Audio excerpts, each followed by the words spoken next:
Dreamland જંગલમાં બધા જ પશુ અને પક્ષીઓ હળી મળીને રહેતા હતા. એક સાંજે ટીનુ ચકલી, મીઠું પોપટ, મેના અને કબૂતર પોતપોતાના માળામાં બેઠા હતા કે ત્યાં બે બાજ ત્યાં આવ્યા. કેમ છો છોટું પંખીઓ? અરે, આ બે બાજ અચાનક ક્યાંથી આવી ગયા? અમે તો બસ થોડી મિજબાની કરવા આવ્યા હતા અહીંયા. આમ કહીને કાલુબાજે ટીનુ ચકલીનું એક ઈંડું ખાઈ નાખ્યું. આટલી જોરથી બૂમ પાડવાની જરૂર નથી.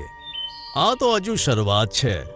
જો તમે લોકોએ જલ્દી આ જગ્યા ખાલી ના કરીને તો તમારા બચ્ચાઓને પણ આમ જ મારી નાખવામાં આવશે. તમે લોકો આવું કેમ કરો છો? અમને બેઘર કરીને તમને શું મળશે? ઘણું બધું મળશે. જો તમે લોકો જતા રહેશો ને તો અમારા સાથીઓ સાથે અમે અહીંયા રહેવા આવીશું.